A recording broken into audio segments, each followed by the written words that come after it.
আমার পিছনে যে বাঁশের সাঁকোটি দেখতে পাচ্ছেন, এটি মেলান্দহের চিনিতলা তালতলা বাজার থেকে পশ্চিম দিকে কয়েক গ্রামের মানুষের যাতায়াতের একমাত্র পথ।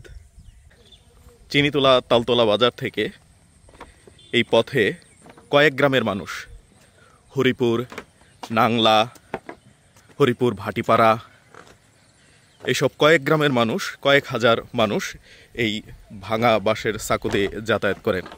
আপনারা জরুরিভাবে এই কাজটা একটু করার চেষ্টা করবেন বা করবেন, এটাই আমরা আশা করি।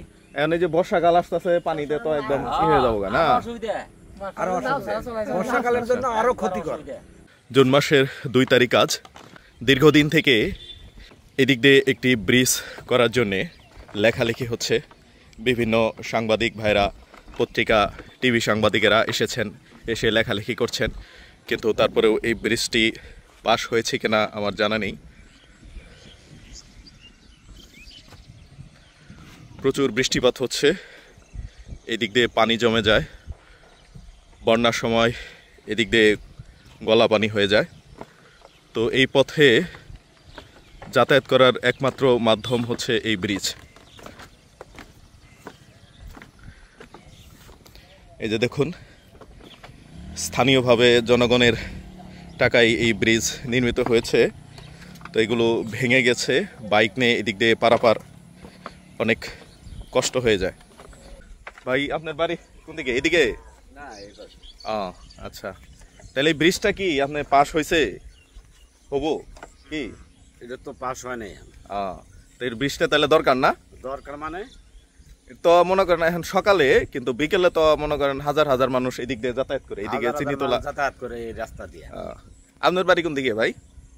চিনিতলা? আচ্ছা, দরকার। আচ্ছা, তাহলে এই ব্রিজটা দরকার না? দরকার।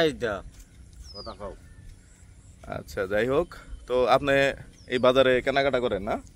কেনাকাটা করে, বেচা কিনা করে, ইলে রাস্তায় সবাই যা। ওই দিকটা তো স্কুল আছে কয়টা? প্রাইমারি স্কুল আছে, তারপরে হাই স্কুল আছে, হ্যাঁ, হাই স্কুল আছে, প্রাইমারি স্কুল আছে। এদিক দিয়ে পোলা মানুষ যাতায়াত করে না। এখন যেমন স্কুল বন্ধ, কিন্তু খোলা থাকলে অনেক মানুষ যাতায়াত করতো। এখন এদিক দিয়ে কি মোটরসাইকেল আনা যাবো? এখন যে ভাঙা মনে হইতাছে,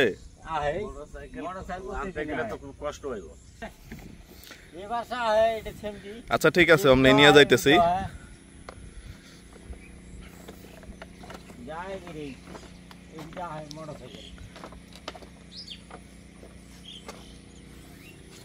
এই দেখুন ভাঙ্গা।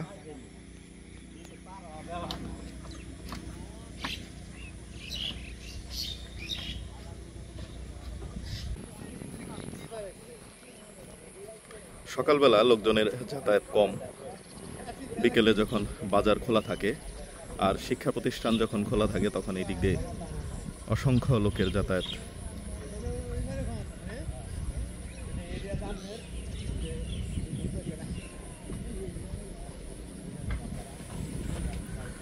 দুই চাকার যানবাহনগুলো কষ্ট করে চালিয়ে কিংবা হাঁটিয়ে নিয়ে আসা গেলেও 3 চাকার যানবাহনগুলো এই দিক দিয়ে যাতায়াত করা সম্ভব হয় না। ফলে মালামাল মাথায় করে এই দিক দিয়ে হাটে নিয়ে যেতে হয়। তো আসলে আমরা একটি জনকল্যাণমূলক সরকার চাই, যে সরকার জনগণের কোথায় প্রয়োজন, কোথায় দরকার, কোথায় রাস্তাঘাট দরকার, ব্রিজ দরকার, কালভার্ট দরকার, সেগুলো খুঁজে খুঁজে বের করবে, খুঁজে খুঁজে বের করে ব্যবস্থা করে দিবে। তো এইদিকে কয়েক গ্রামের কয়েক হাজার মানুষ যাতায়াত করেন, এই জন্যে ব্রিজটা খুবই জরুরি হয়ে পড়ছে। 2 জন মুরব্বী ব্রিজ দিয়ে আসছেন। একজন বয়স্ক মানুষ সাইকেল চালান এখনো, উনি সাইকেল হাঁটিয়ে নিয়ে আসছেন, আমরা দেখছি।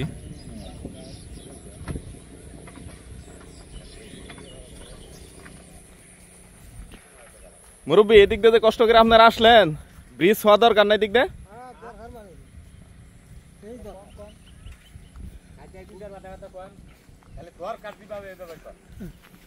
আচ্ছা, এখানে তাহলে এটা তো হয় নাই, কোনো কার্যক্রম নেয় নাই, না পাস করে নাই কিংবা? আচ্ছা, এই ব্রিজটা আমার বিশাল দরকার। ওই পার আবাদ মশক আছে, ও মুশকিল এই রাস্তাটা রাস্তা রাস্তাটা খুবই ব্যস্ত। অনেক লোকজন ভিড় যাতায়াতের জন্য সমস্যা, মোটরসাইকেল অটো পর্যন্ত যাওয়ার প্রয়োজন এখানে, কিন্তু অটো গুলো যাইতে পারতেছে না। জি সুতরাং এখানে যদি কোনো কার্যক্রম করা হয় সরকারি ভাবে, তাহলে আমাদের খুবই উন্নতি হবে এই জায়গাটা, এবং কি সরকারি ট্যাক্সও পাবো। জি অটো যাবে, মোটরসাইকেল যাবে, এদের ট্যাক্স পাবে। সুতরাং আপনারা জরুরি ভাবে এই কাজটা একটু করার চেষ্টা করবেন বা করবেন, এটি আমরা আশা করি। এখন এই যে বর্ষাকাল আসতেছে, পানিতে তো একদম হয়ে যাবো না, আরো বর্ষাকালের জন্য আরো ক্ষতিকর। তাইলে ভাই আপনার পরিচয়? আমার নাম ফরিদ আহমেদ, এখানে টিচারি করি কিন্ডার গার্ডেনের, আচ্ছা এবং হোমিও ডাক্তারি করি। আচ্ছা, তো এইদিকে তো কয়টা প্রাইমারি স্কুল আছে, হাই স্কুল আছে, আছে। এখন বন্ধ খোলা থাকলে অনেক ছাত্রছাত্রী যাতায়াত করতো না। হ্যাঁ, এখন বন্ধ তো, এগুলি বন্ধ আছে, শুধু কিন্ডার গার্ডেন গুলো খোলা আছে। জি জি জি, হ্যাঁ হ্যাঁ, ওইটাই। আপনারা চেষ্টা করবেন আমাদের জন্য এই মানে আগামী দিনের জন্য, ভবিষ্যৎগুলি যেন আমাদের প্রজন্মগুলি ভালোভাবে চলাফেরা করতে পারে, এটাই আশা করি আপনাদের কাছে, ইনশাল্লাহ। জি, ধন্যবাদ আপনাদের। আপনারা কাজে যান, আপনাদের কাজেরই করলাম। ঠিক আছে, আসসালামু আলাইকুম।